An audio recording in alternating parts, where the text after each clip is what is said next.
राधे रानी की जय। अवतारों में भगवान ने 12 भगवान का अवतार धारण किया। एक बार ब्रह्मा जी की नाक से छींक आ गई तो छोटा सा शुक्र 12 शुक्र क्या कहते 12 अवतार।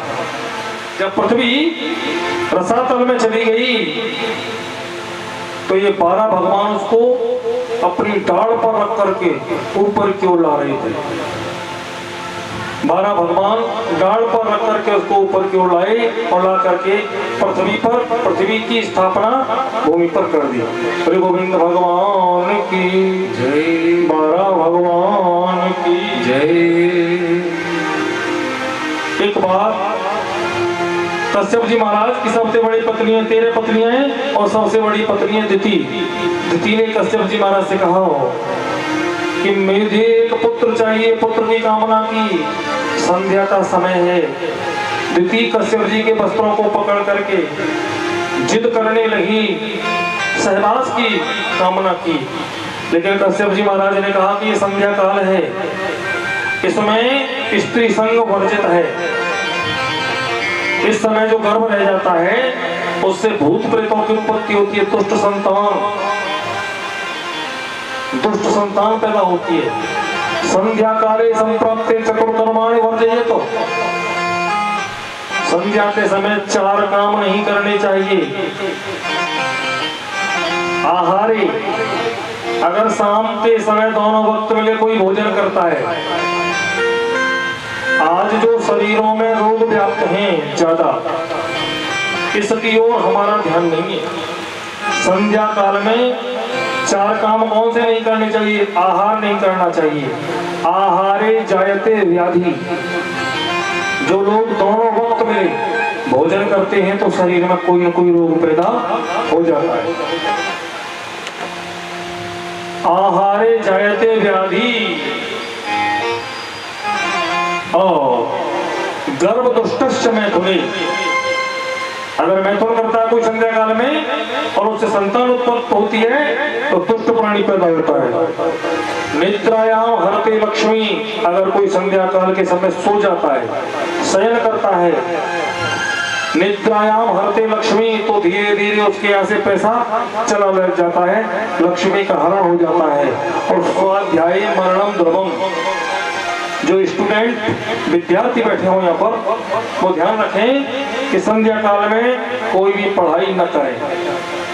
संध्या काल जब आता है उसमें जो बच्चे पढ़ाई करते हैं, स्टूडेंट पढ़ाई करते हैं तो वो पढ़ाई को भूल जाते हैं। इसलिए माता पिता को भी चाहिए कि संध्या काल में बच्चों को पढ़ने के लिए जिद न करें। आज दिति का मंतव्य तो कश्यप जी ने पूरा कर दिया, लेकिन संसन कह दिया कि तेरे गर्भ से 2 पुत्र पैदा होंगे, लेकिन दोनों ही दुष्ट होंगे। समय के अनुसार 2 पुत्र पैदा हुए, हिरण्याक्ष और हिरण्यकश्यप। जब ये 12 भगवान पृथ्वी को ऊपर उठा करके ला रहे तभी हिरण्याक्ष आया। हिरण्याक्ष पैदा होते ही दुष्ट था, हिरण्यकश्यप भी दुष्ट था। ये दोनों जन्म लेते ही 1 हाथ रोज बढ़ जाते थे। आकाश मार्ग में नारद जी जा रहे थे तो नारद जी को पकड़ लिया और नारद जी से कहा कि हम से लड़ो, हमारी बाजुओं में खुजली हो रही है। जो दुष्ट होते हैं वो व्यर्थ में ही लड़ते झगड़ते रहते हैं। नारद जी बोले भैया मैं तो साधु महात्मा हूं, लड़ो तो मुंह पे आ मत। अगर तुम्हारी बाजुओं में ज्यादा खुजली हो रही है तो मैं एक योद्धा का पता बता दूंगा, तो बता दो। तो 12 भगवान का ही पता दे दिया।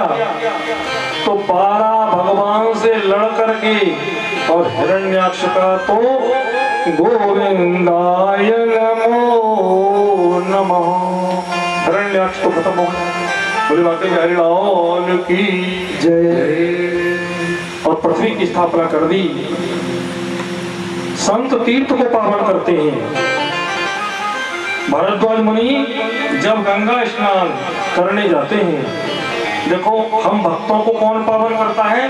तीर्थ। और तीर्थों को कौन पावन करते हैं? संत। जब भरद्वाज मुनि गंगा स्नान करने के लिए जाते हैं तो गंगा 25 हाथ ऊपर उठ करके चली आती है। हमारे यहाँ पर जो भी सधवा माताएं बैठी हुई हैं, अगर हम रास्ते में कहीं जा रहे हों और मैया के दर्शन हो जाएं तो हम क्या कहते हैं, सगुन बन गए हो। और विधवा के दर्शन हो जाए तो सगुन बिगड़ गया। देखो जो सधवा हैं, जो सुहागन हैं, उनके दर्शन करते हम क्या कहते हैं, रास्ता में पड़ गई सुहागन सगुन बन गए हो। और विधवाओं के रास्ता में पड़ते हम क्या कहते हैं, सगुन बिगड़ गया। यदि सुहागन को लक्ष्मी का रूप मानते हैं हम, तो विधवाओं को भी गंगा का रूप हम मानते हैं। उनका भी हमको कभी तिरस्कार नहीं करना। शाम के समय हर मैया बहना बिटिया को अपने दरवाजे पर दीपक जलाना चाहिए, क्योंकि हर घर के सामने होकर लक्ष्मी मैया गुजरती हैं। अगर द्वार पर दीपक जला हुआ है तो लक्ष्मी मैया तुम्हारे घर में प्रवेश कर जाएंगी। लेकिन आज नई फैशन का जमाना, शाम हुई और ये मैया बहना बिटियाएं वॉकिंग करने लेकिन निकल गई, टहलने निकल गई और घर का लगा दिया ताला। अब चाहे लक्ष्मी आओ और चाहे कोई मत आओ। लेकिन संध्या काल में इन मैया बहना बिटियाओं को तुलसी के पास एक दीपक जलाना चाहिए और अपने द्वार पर सीधे हाथ की ओर सरसों के तेल का दीपक जलाना चाहिए, जिससे लक्ष्मी की वृद्धि घरों में होती है। बोलिए बात के बिहारी लाल की जय। जिसने अपनी इंद्रियों का दमन कर लिया उसे कहते हैं कर दम। बोलिए गोविंद भगवान की जय। देखो अब कौन सा पक्ष चल रहा है, श्राद्ध पक्ष में हम अपने पितरों के श्राद्ध किया करते हैं। और जिन घरों में श्राद्ध करने की परंपरा चली आ रही है, जिस दिन मृत्यु होती है मृतक आत्मा की, तो उस दिन ये पितृ अपने वंशजों की ओर देखते हैं कि हमारे वंश में कोई बेटा नाती पंती संती कोई भी हो जो हमको भोजन की पूछे। तो वे लोग सौभाग्यशाली हैं जो आज इन परंपराओं को मर्यादा को रखते हुए, ध्यान में रखते हुए श्राद्ध करते हैं। अब देखिए जो लोग श्राद्ध करते हैं उनको श्राद्ध जरूर करने चाहिए, क्योंकि इससे हमारे प्रेत पितृ प्रसन्न होते हैं। ये हमको धारणा ही नहीं बल्कि पूरे विश्वास के संग मानना चाहिए कि पितृ होते हैं। एक कथा मुझे याद आ रही है, बकरा खरीद के ला रहा था। बकरा कैसे भी कसाई के हाथों से छूट गया और वो सेठ जी की दुकान में घुस गया। उस कसाई ने बहुत सा प्रयास किया उस बकरे को निकालने का। तो एक बार सेठ जी बोले कि अच्छा तू दुनिया भर की मेरे सामान को इधर से उधर कर देगा, कितने पैसे का लाया था बकरा? बोले 1 रुपए का। बोले चल 54 ले जा। कसाई बोला 54 क्यों? 1 रुपए का बकरा था, 2 रुपए का बेच दूंगा, 54 क्यों ले जाऊं? मैं बकरे को ढूंढ लाऊंगा। कुल मिलाकर सेठ जी ने कह दिया 1 रुपया तो पूरा नहीं दूंगा, तो 58 ले जा। और वो बकरा कौन था? पूर्व जन्म में सेठ जी का पिता था। कौन था बकरा? पूर्व जन्म में सेठ जी के पिताजी थे। वो बकरा बार बार सेठ जी की ओर आंखों से देखता। अब सेठ जी तो नहीं पहचान पाए कि ये कौन है, लेकिन कसाई से कहा कि मैं तुझे रुपया नहीं दूंगा। तो कसाई ने 4-6 लोग बुला लिए और बकरे को जबरदस्ती निकलवा लिया। तो बकरा रोता हुआ जा रहा था। बकरा दुकान में क्यों घुसा? कि मेरा बेटा है, ये मेरा बेटा मेरी मदद कर देगा, मेरी रक्षा कर देगा, मुझे बचा देगा। लेकिन बेटे को भी क्या पता, बकरे के रूप में जब बकरा निकाल करके ले गया कसाई 4-6 लोगों के साथ में, तो बकरे की आंखों से अश्रुधारा बह रही थी। सेठ जी भी देख रहे थे। उसी वक्त वहां पर एक संत जी आए और बड़ी जोर से हंसे। सेठ जी को देखकर कैसे और वो बकरे को देखकर कैसे, तो रहा माँ और बेटे का।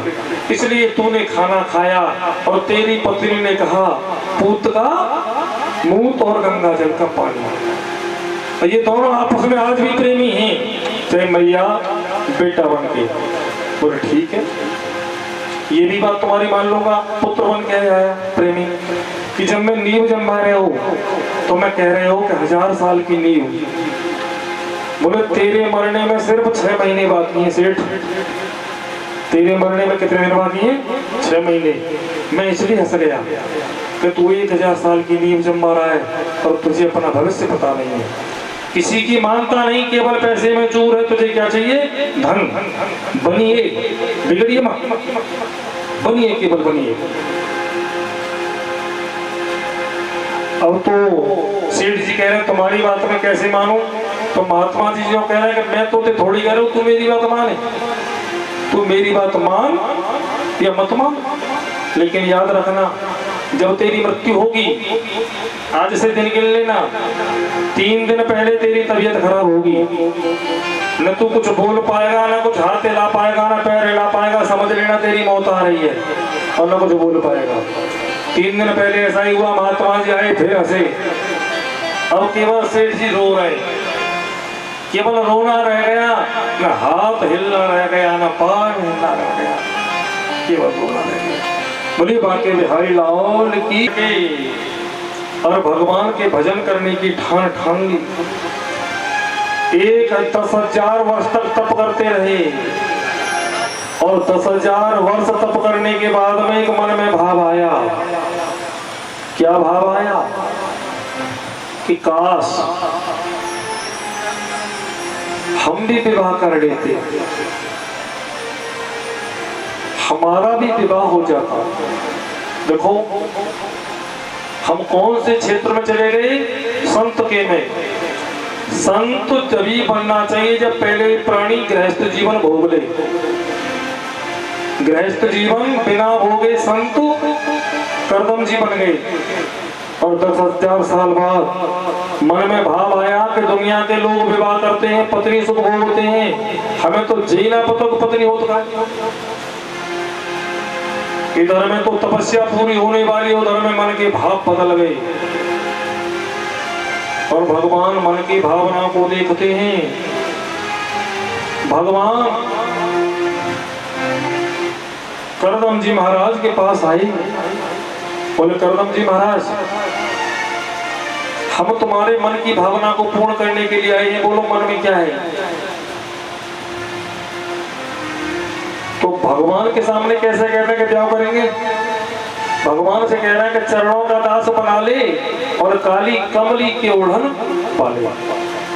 लेकिन भगवान कह रहे हैं कि हम तो तुम्हारे लिए लड़की देख कर के आए थे, हमने तो सोची कि तुम ब्याह करोगे। अब देखो मन मन भावे और मूड हलावे। इच्छा तो करदम जी की भी यही विवाह हो जाएगा। तो भगवान कह रहे हैं तुम्हारे लिए लड़की देख के आए, तुम ब्याह कर लो। मन मन भावे मूड हलावे, करदम जी मूड हला रहे। बोले भगवान बुढ़ापे में ब्याह। देखो मन की भावना अपनी, लेकिन भगवान से कह रहे हैं अगर तुम कह रहे हो तो ब्याह कर लेंगे। और लेकिन पुत्र बन करके आपको आना पड़ेगा। प्राणी कितना चालाक है, बेटा बन करके तुमको आना पड़ेगा। भगवान को मनु महाराज आएंगे और उनकी पुत्री देवहूति के संग तुम्हारा विवाह होगा। मनु महाराज आए, समय के अनुसार करदम जी महाराज के विवाह की पावन बेला आई। तो विवाह से पूर्व ही देवहूति से करदम जी महाराज ने कह दिया कि देख लेना, एक बेटा जिस दिन हो जाएगा हम यह घर छोड़ करके जंगल में चले जाएंगे। बोले कोई बात नहीं, दोनों का विवाह संपन्न हो गया देवहूति का और कर्दम जी महाराज का। धीरे धीरे समय बीतता गया और जब समय बीता कर्दम जी महाराज आश्रम में अपना समाधि लगा करके बैठ गए, भजन करने बैठ गए। 40 साल तक भजन करते रहे और 40 साल बाद जब आंख खुली तो देवहूति बुढ़िया हो गई और कर्दम जी भी बूढ़े बाबा से बन गए। तो कर्दम जी ने पूछा तुम कौन हो? क्या आज से 40 साल पहले तुम्हारा विवाह हुआ था, मैं वही देवहूति हूँ। बोले अच्छा, तुमने मेरे शरीर के लिए, मेरी रक्षा के लिए अपने तन की भी आहुति दे डाली और आजकल की कोई अगर लड़की होती तो मुझे कहती तुम करो भजन में चली माई के। लेकिन आज देवहूति ने अपने शरीर को सुखा लिया पति के लिए। तो भगवान कर्दम जी महाराज ने कहा कि उस तालाब में स्नान करके आओ। स्नान करके लौट करके आई तो देवहूति की उम्र हो गई 16 साल, सब बुढ़ापा खत्म। लेकिन देवहूति अब भी रो रही है। अब क्यों रो रही हो? बताओ क्यों रो रही है? क्या मैं तो है गई 16 साल की, लेकिन बाबा तो बूढ़ हो। अब जोड़ा कैसे मिलेगा? इसलिए कर्दम जी महाराज भी सरोवर में स्नान करके लौट करके आए। वो बन गए 20 साल जैसे और दोनों ने एक विमान में बैठ करके यात्रा की। धीरे धीरे 9 कन्याओं का प्रकट हुआ। कितनी कन्याओं का जन्म हुआ? 9 कन्याओं का। यही नवदा भक्ति कहलाई और यही ब्रह्मा जी के 9 बेटों को ब्याई गई। इनमें से मैं एक की कथा तुम्हें सुना दूंगा बस। और कौन कथा? अनुसुईया को सभी लोग जानते हैं। एक बार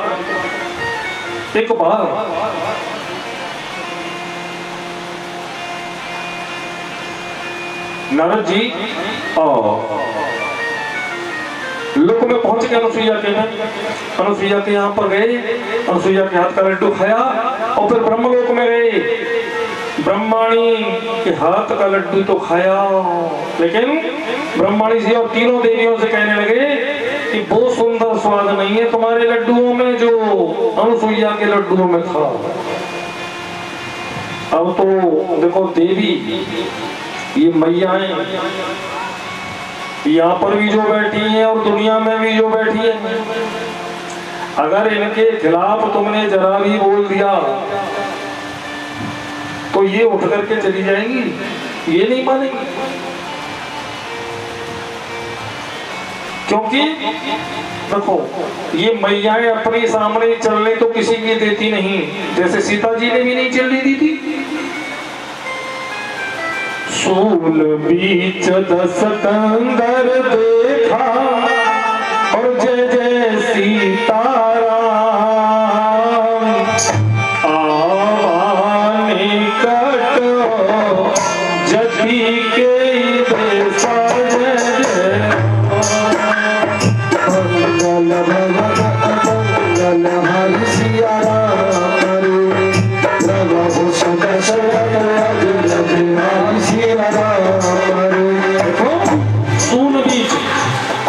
जंगल के बीच में सीता अकेली है।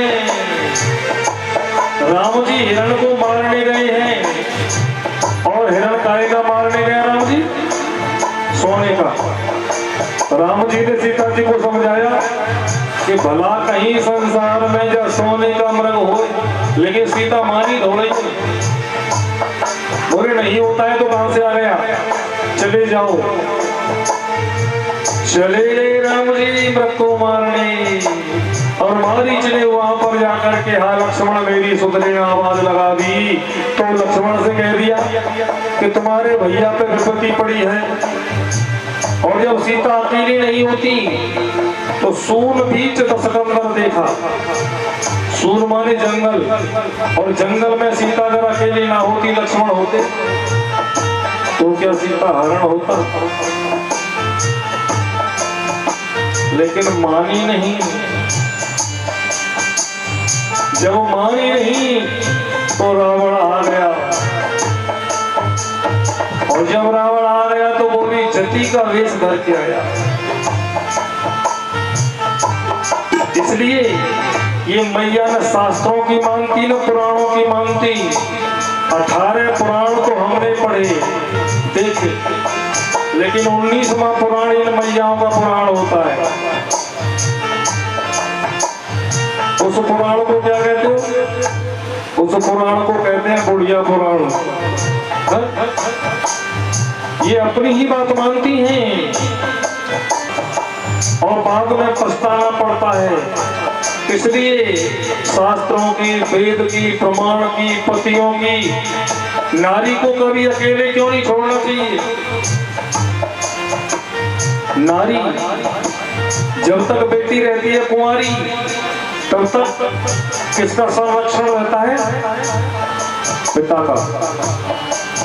जब तक कन्या कुमारी तब तक पिता इसकी रक्षा करता है, और विवाह के बाद पति रक्षा करता है, पति को सौंप दी जाती है। और पति के बाद रक्षा करने वाला कौन है? बेटा। ये बताओ, कुंवारी, ब्याही और उसके बाद भी किसी न किसी के संरक्षण में रही, संरक्षण टूट जाएगा तो समझ लो परमात्मा भी तुमसे रूठ जाएगा। इसलिए नारी को स्वेच्छाचारिणी नहीं होनी चाहिए। अगर कहीं जा रही हो तो घर बता के चलिए, पति को कह जाओ, पति के घर को, और पिता के घर में कुंवारी हो तो पिता को कह करके जाओ, माता को कह करके जाओ। अगर बेटों वाली हो, पति घर पे नहीं है तो बेटाओं से कह जाओ, लेकिन कभी स्वेच्छाचारिणी नहीं होना चाहिए। और जब जब ये मैयाएं स्वेच्छा से नहीं, तब तब कहीं न कहीं इनको नुकसान उठाना पड़ा। अभी देखो, अभी ये गणागत के बाद क्या आएगा? का विवाह, अनुसुईया का विवाह हुआ अत्रि मुनि के साथ। आज नारद ने तीनों देवियों को बहका दिया और तीनों देवी अपने अपने पति से कहने लगी हैं, जाओ अनुसुईया के 70 डराए के आओ। मोहन नार नार के रूप, एक नारी दूसरी नारी के रूप को देखकर कभी मोहित नहीं होती कि मोते सुंदर घोड़े हैं। इसलिए आज तीनों देवियों ने तीनों देवाओं को भेज दिया कि जाओ। देवाओं को देवियों की बात माननी पड़ी, इसलिए मेरे भी निवेदन करूंगा कि थोड़ी थोड़ी बात सब मानते रहिए। आज तीनों देवता और अनुसुईया के सत्य को जांचने के लिए चलते हैं।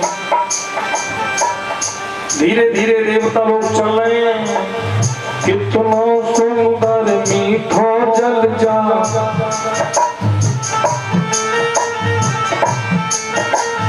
कितना सुंदर मीठो जल जा, भूमंडल की कुइया को ब्रह्मा विष्णु महेश जांचने, सत्य चले अनुसुईया को, चले अनुसुईया को, सत्य चले अनुसुईया को।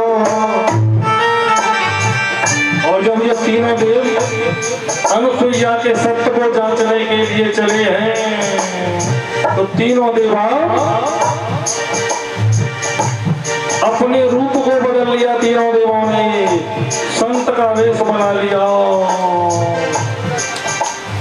तीनों देव इकट्ठे होकर घर जोगी का वेश, तीनों देव इकट्ठे होकर घर जोगी का वेश।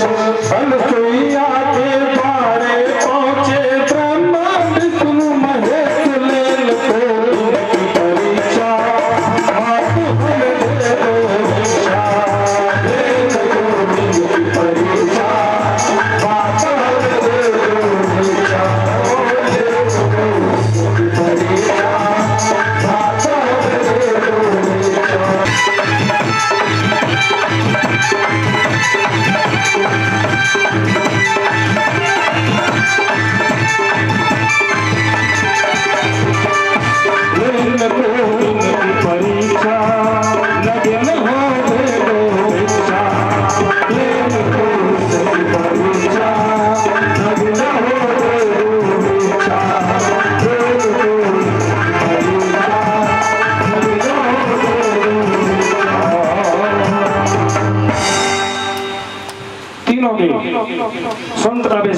अनुसुईया के द्वारे पे पहुंच गए। पति पर तो नारी थी और तीनों से कह रहे हैं कि द्वार खोलो। द्वार खोल दिया कि हम संत हैं, भिक्षा चाहते हैं और हमने सुना है कि तुम मन कि मैं पति पर तनारी हुई और लंबे लंबे केस बढ़ गए।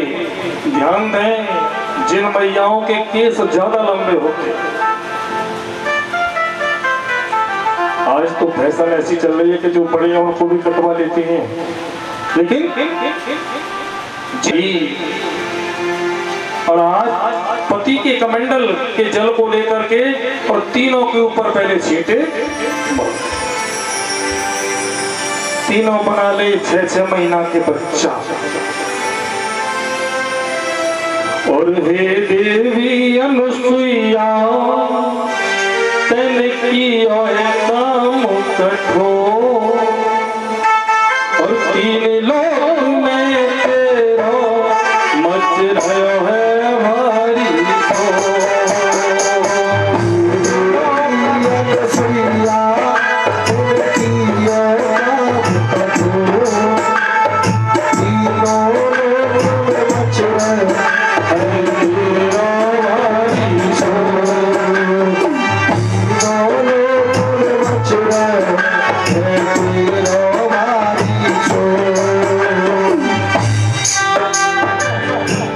देवों को 6-6 महीने के बच्चे बना लिया और अपने सीने से लगाकर खूब दूध पिलाया। अब जब 6-6 महीने के बच्चे बन गए तो चाहे सीना पे बैठ के दूध पियो, चाहे कैसे भी दूध पियो। तीनों को दूध पिलाया और पलने में तीनों को झुलाने डाल दिया। जब तीनों देवियों को मालूम पड़ा कि हमारे पति कहाँ हैं, तीनों देवियां वैकुंठ लोक से आ रही हैं, तो ये देवता जब तो कैसे भी पड़े थे लेकिन अपनी पत्नियों को देख कर करके उल्टी हो गए। जो सीधे लेट रहे थे देवता पल्ला में, वो उल्टे लेट गए। उल्टे क्यों लेट गए? उल्टी इसलिए लेट गए कि दिखाई न दे जाए चेहरा। करने क्या आए थे और हो क्या गया? नारद जी ने ऐसा चक्कर चलाया, हम तीनों देवियों को मूरत बनाया। हम तीनों देवियों को मूरत बनाया। हम तीनों देवियों को मूरत बनाया। बातें नारद की, ये देवियां भी क्यों चक्कर में पड़ रही थी? तीनों अपने पतियों को क्यों भेज दिया? अगर नारद जी ना जाते तो कुछ ना होता।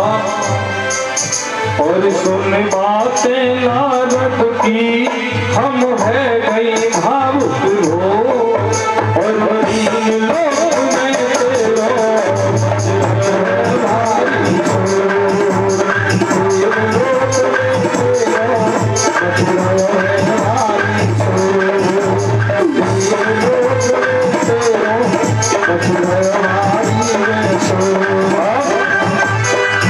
अब ये तीनों देवियां आ गई और तीनों देवियों को देख करके तीनों देवा उल्टे हो गए।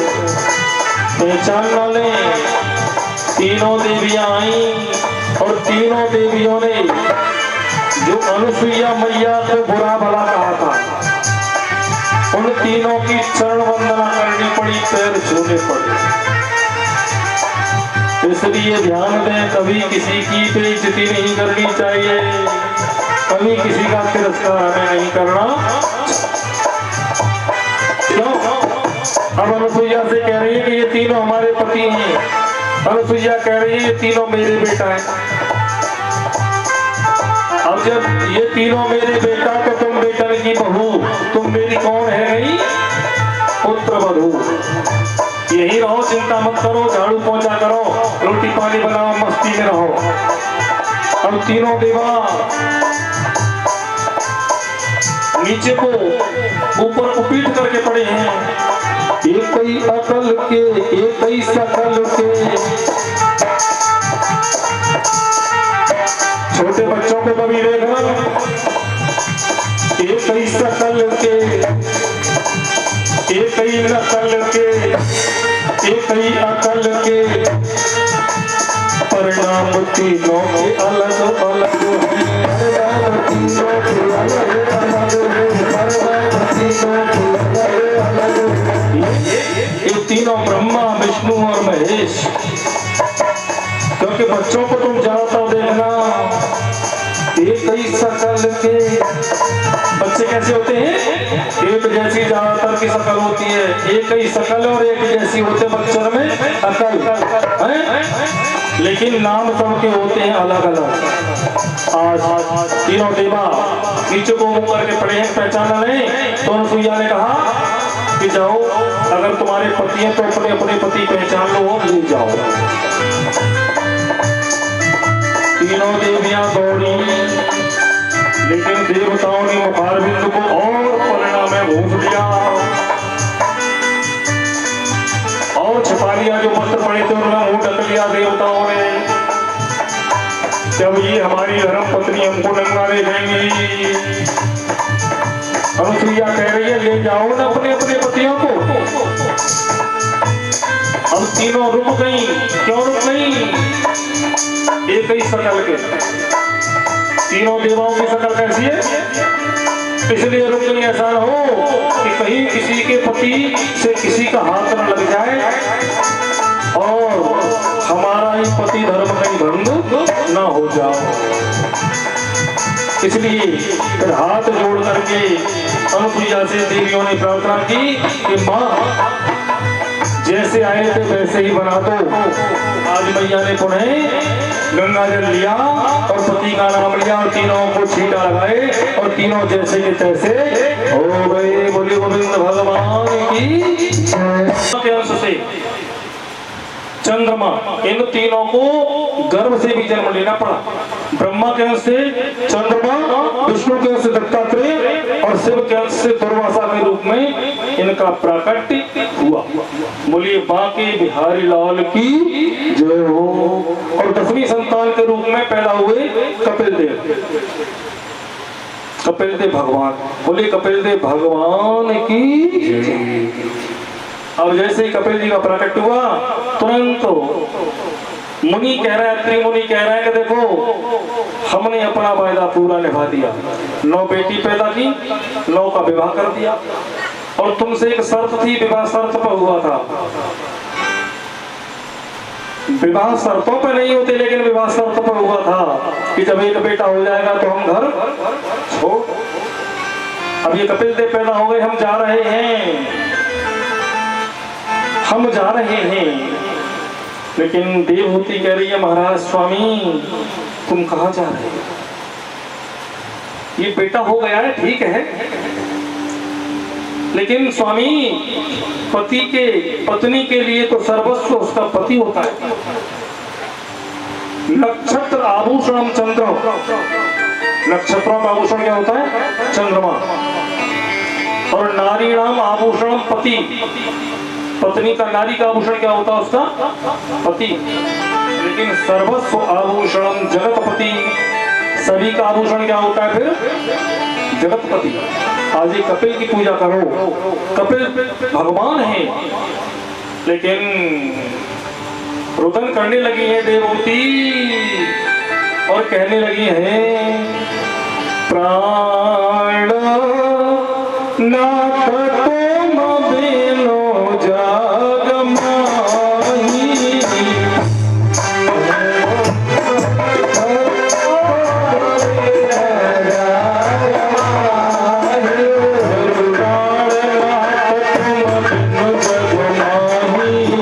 नदी बिन बारी और तैसे ही नाथ पुरुष बिनो स्वामी तुम मत जाओ।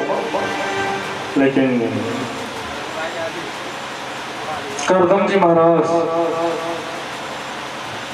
ये जो कह रहे हैं कि अब हम जाएंगे, एक पुत्र तुम्हारे हो गया, करदम जी महाराज कह रहे हैं कि अब हम वन को जाना चाहते हैं और अब हमको वन को जाने दो, लेकिन रुदन कर रही हैं और बेटा किस तरह से कहने लगी हैं, तुम कहाँ जा रहे हो मेरे स्वामी, तुम कहाँ जा रहे हो, मुझे छोड़ कर अकेला, और सुना सा ये लगेगा मेरी जिंदगी का मेला।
मुझे छोड़कर अकेला, और सुना सा ये लगेगा मेरी जिंदगी का मेला। धुलाया, सुंदर वस्त्र पहनाए, चौकी पर बैठाया और कपिल देव से कहा कि तुम मुझे ज्ञान दो। तो आज बेटा मैया को ज्ञान दे, जो नवदा भक्ति के बारे में जो भगवान श्री राम ने भिरणी को समझाई, वही आज नवदा भक्ति का ज्ञान कपिल देव ने आज अपनी मैया को दिया। प्रथम भगत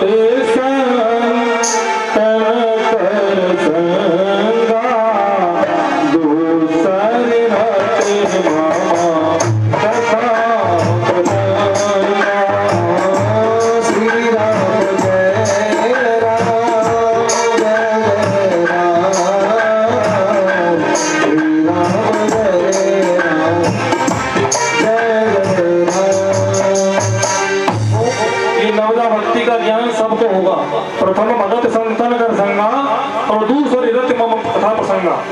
पहली भक्ति देखो, प्रथम भगत, पहली भक्ति कौन सी है?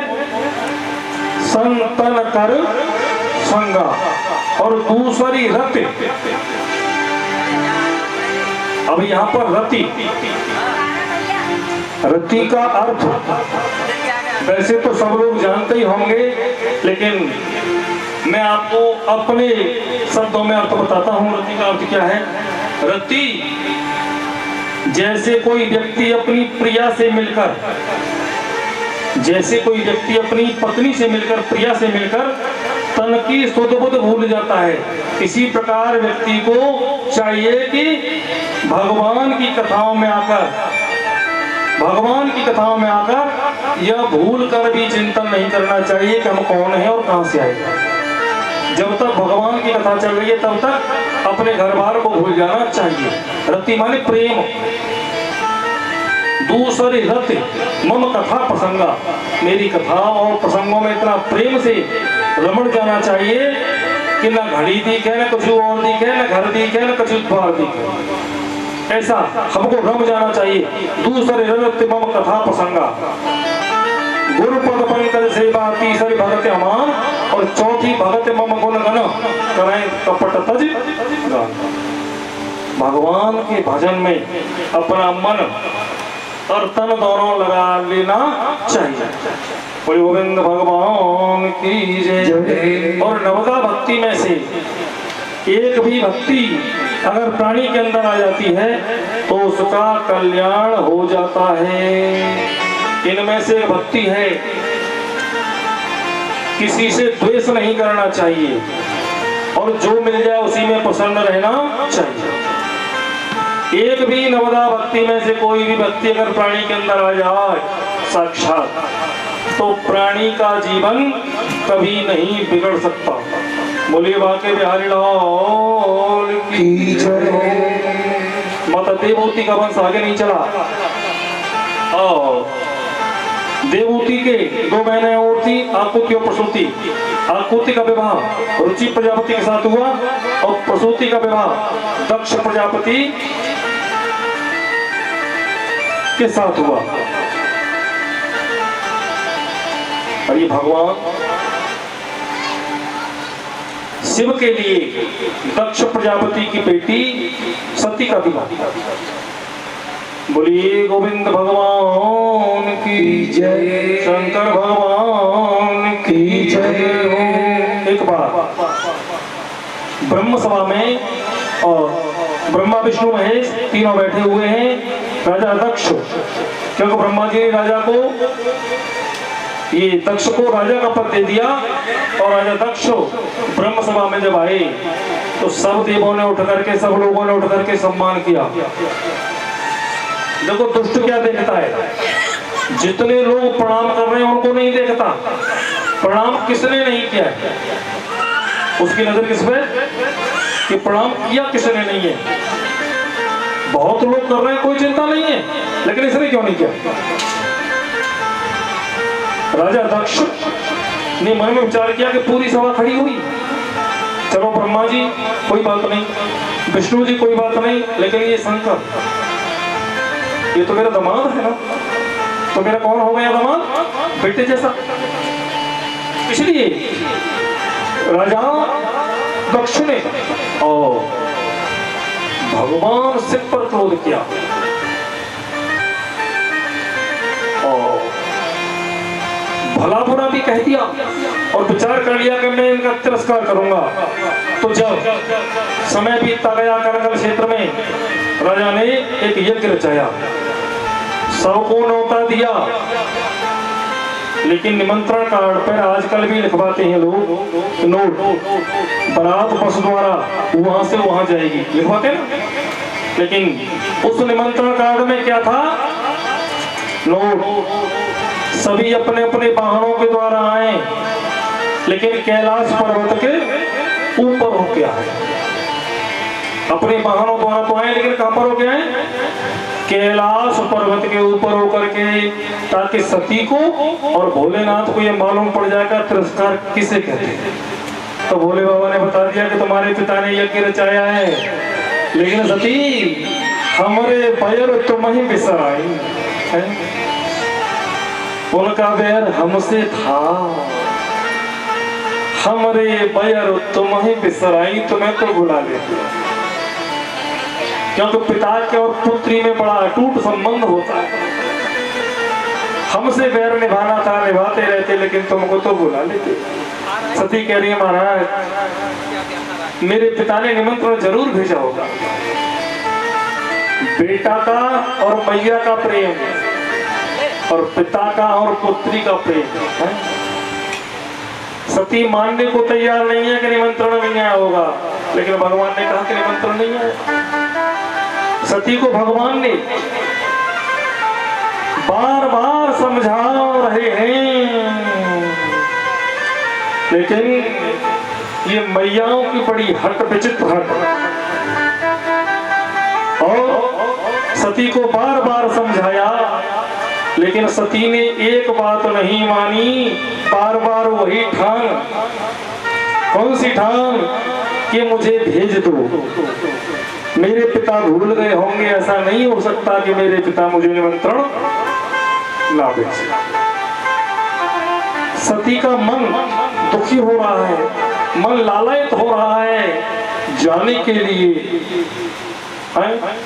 लेकिन ये कथा में वहां से जोड़ती है कि जब एक बार त्रेता जुग माही और शंभु गए कुंभ से पढ़। एक बार त्रेता जुग माही शंभु गए कुंभ पाई संग सती जग जनन भवानी और पूजे ऋषि अखिलेश्वर जानी। वहां से जोड़ के लाती है कथा ये। तो सती भगवान भोलेनाथ ने 87,000 वर्ष की समाधि लगा ली थी। सती विलग हो गई थी तो सती का मन दुखी था। बेटी आप घर या बेटी बाप घर। तो सती तो वैसे ही परेशान थी कि महादेव बाबा ने मुझे वैसे ही त्याग दिया है, चलो कोई बहाना तो मिला पिता के घर जाने का। बिना बहाने के तो ये बेटी जाती भी नहीं है। कोई बहाना तो मिला, और बहाना भी मिला तो पिता ने मौका नहीं दिया, पिता ने निमंत्रण नहीं भेजा। लेकिन आज सती कह रही है मेरे स्वामी मुझे भेज दो। बहुत विचार करके कहा कि मुझे भेज दो क्योंकि मेरा मन तो भी लग जाएगा। लेकिन दूसरे रूप में इन मैयाओं की हट दिखाई। और हट में क्या कहा बेटा रविंदर कि पीहर जाऊंगी जरूर। ये मन में हिलाने वाली बात है तुम्हारा कि पीहर जाऊंगी जरूर, चाहे जान चली गयो। पीहर जाऊंगी जरूर, चाहे जान चली गयो। जान चली गयो, जान चली गयो, जान चली गयो, जान चली गयो। जरूर चाहे जान चली गयो। पीहर जाऊंगी जरूर, चाहे जान चली गयो।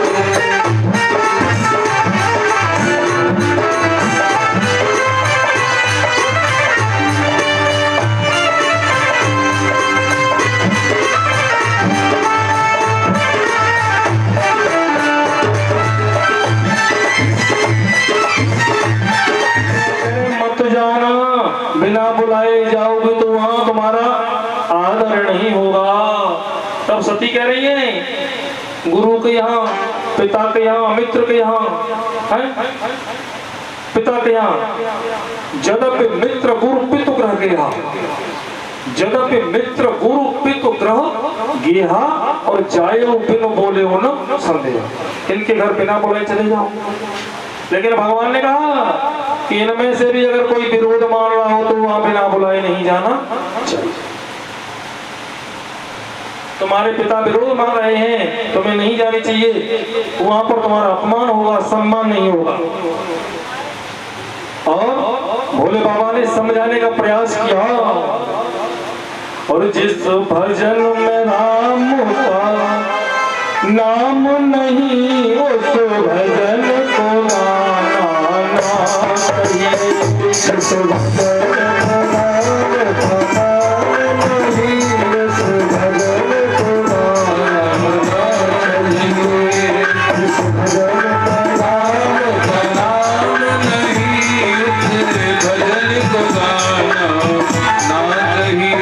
जिस जगह पे आदर मान न हो उस जगह पे जाना चाहिए। जिस जगह पे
के घर पर हमारा सम्मान ना हो, जिस जगह पे आदर मान ना हो उस जगह पे जाना ना चाहिए। लेकिन इसमें भी एक बात, भगवान की कथा में जरूर आ जाना चाहिए, चाहे कितनी हो तो सुमनी चल रही हो कहू,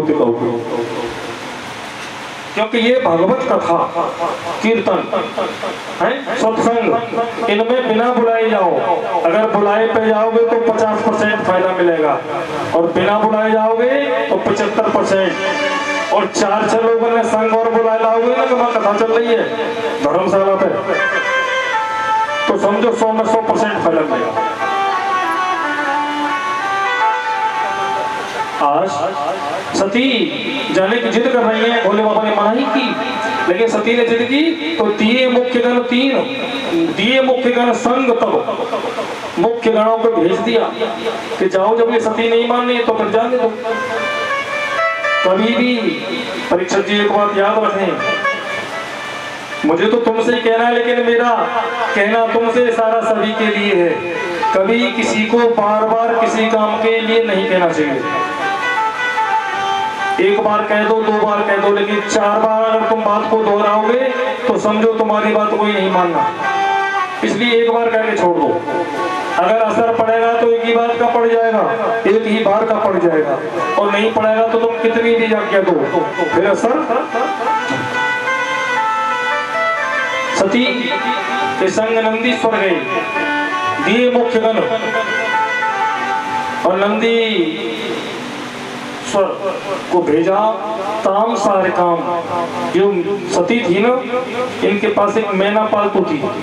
कौन पालतू थी? और मैना। सती मैना पालती थी। महादेव बाबा कह रहे मैना को संग ले जाओ। तो सती ने कहा 2-4 दिनों को जा रही हूँ महाराज, हमेशा को थोड़ी जा रही हूँ, लेकिन भोले बाबा जानते कि लौट के थोड़ी जा रही हूँ। ताम सारे काम, अपनी मैना को संग ले जाओ। कंदुक दर्पणाम्बुज, गेंद से भी खेलती थी। सती के पास 2 गेंद थी, गेंद से खेलती थी। बोले अपनी गेंद को भी संग ले जाओ। सारे काम कंदुक। बोले महाराज मैं पिता के घर जा रही हूँ, लौट के आऊंगी, मेरे पिता के घर गेंद नहीं मिलेंगी। बोले मिलेंगी, लेकिन कभी कभी भीड़ भाड़ ज्यादा होती है, कम पड़ जाती है। ताम सारे काम कंदुक दर्पणाम्बुज, शीशा, शीशा भी थी। ताम सारे काम कंदुक दर्पणाम्बुज, श्वेता पत्र विजन स्वादि भी, सब सामान श्रृंगार कर लीजिए। सती कह रही है तुम तो ऐसा व्यवहार कर रहे हो कि मैं लौट के नहीं आऊंगी। लेकिन भोलेनाथ बोले कि नहीं, ऐसा व्यवहार नहीं है, भीड़ ज्यादा होगी, ये क्या होगा। तो कभी कभी सामान की कमी हर जगह पड़ जाती है। तब से ये मैया बहना बेटियां कहीं जाती है ना, नातेदारी में, रिश्तेदारी में, बारात में, चाहे कहूँ जाए, अपने श्रृंगार संग ही रख के ले जाते हैं ना। ये प्रथा अभी से चली कि अपना सब सामान संग ले जाती हैं। इन्हें जो कुछ श्रृंगार करना, काजल बिंदी जो कुछ करना, सब संग ले जाएंगी, अपने आप तैयार रह जाएंगे। ताम सारे काम कंदुक दर्पणाम्बुज, श्वेता तपत्र विजन स्वादि।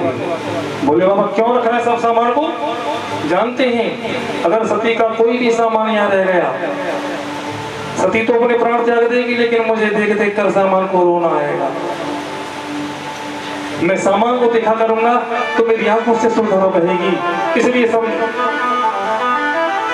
सती जाने लगी हैं और मन ही मन विचार कर रही हैं कि जैसे ही मेरे पिता मिलेंगे अंक पसार देंगे और मुझे सीने से लगा देंगे। जैसे ही बेटी नगर की ओर पहुंची, राजा दक्ष ने मुखारविंद पिता ने मुख फेर लिया। आज सती की आंखें भर आई।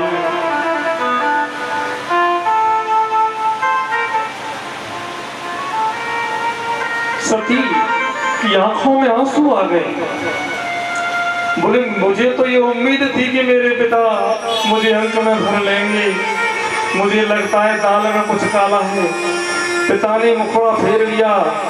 अब ध्यान कर रही है कि मैं पति की बात मान लेती तो अच्छी। उधर पति की न मानी, इधर पिता ने सम्मान नहीं दिया। अब मैं क्या करूं? बहन जो थी मिली वो बहन क्या कह रही है, कहो जी। देखो कभी कभी ये माताएं बहनाएं हंसी हंसी में बहुत गहरी बात बोल देती हैं। कहो जी क्या रे बेन आए? सती से क्या पूछा बहनों ने? जी बेन आए। कौन होते हैं बे? जानते हो बे किन्हें कहते हैं? हाँ बे बिनते कहते हैं बेटा। तो वे न आए। आज जो सती की अन्य बहन हैं अपने बहनों को जीजा कहने में शर्म आ रही है, इसलिए क्या कह रही है? बेन आए। जी कहूँ घर मकान बना लो कैसे ही वह कुछ नहीं है। कपड़ा लत्ता बनवा रहे कछु जी ना आए, कछु बर्तन भाड़े कछु बनवा लो, यानी व्यंग भाषा बोल रही है सब बहन। बनी के चेहरे पर हजारों निसार होते हैं और बनी जब बिगड़ जाती है तो दुश्मन भी हजार होते। आज सती के मन में जलन हो रही है। मैया आई तो मैया ने जरूर सीने से लगाया और सती आज मैया से कह रही है कि माँ तू मुझसे आखिरी प्यार कर ले। मेरी माँ तू भी आज मुझसे आखिरी प्यार कर ले, क्योंकि आज के बाद में मैं तुझे कभी मिलूं या न मिलूं। और मैया आज तू मुझे आखिरी बार मिल ले। मैया के सीने से लग गई सादर भले ही मिली एक माता। और मैया से किस तरह रुदन करती हुई ये सती अपनी माँ से कह रही है, मैया मिले भुजा पसार।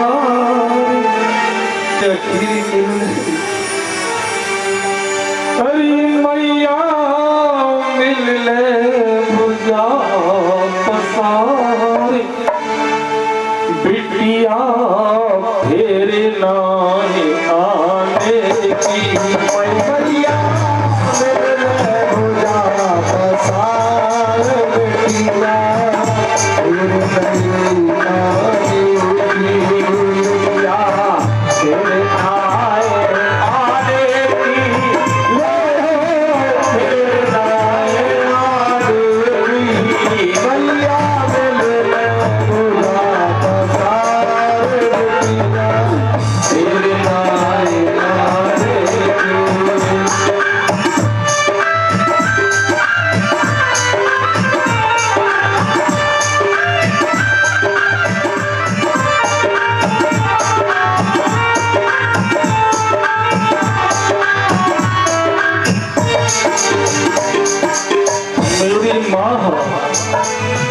जन्म दियोरी तन पाली पोसी, जन्म दियोरी तन पाली पोसी, जन्म दियोरी तन पाली पोसी। किस्मत फूटी मेरी माँ, किस्मत फूटी को होएगी मोसी, किस्मत फूटी तो होएगी मोसी, किस्मत फूटी तो किस्मत फूटी तो होएगी मोसी। लाई सत्कार लाड़ो मेरे नाम मैया भोला पसार, बिटिया मेरे नाम मैया भोला पसार, बिटिया अब मैं शरीर को रखूंगी नहीं। मेरी माँ अब मुझे जीना नहीं है, मुझे मरना है। मेरे पिता ने मैया यज्ञ रचायो, मेरे पिता ने मैया रचायो, मेरे पिता ने मैया रचायो। नोट नाही बाबुल भिजवायो,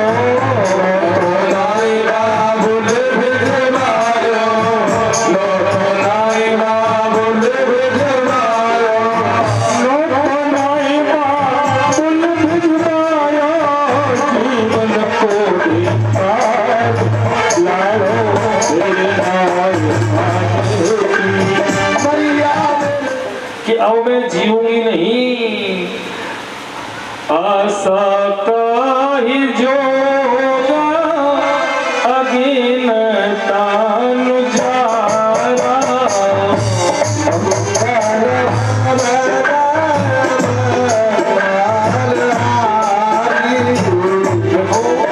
ये चौपाई दो जगह आई और पहली लाइन बिल्कुल सेम आई, अस कहीं जोगा के न जा रहा। एक तो ये सती जो जलना नहीं चाहती लेकिन फिर भी जल गई, और एक सर्वांग मुनि जो जलते जलते राम कृपा को प्राप्त हो गई। आशा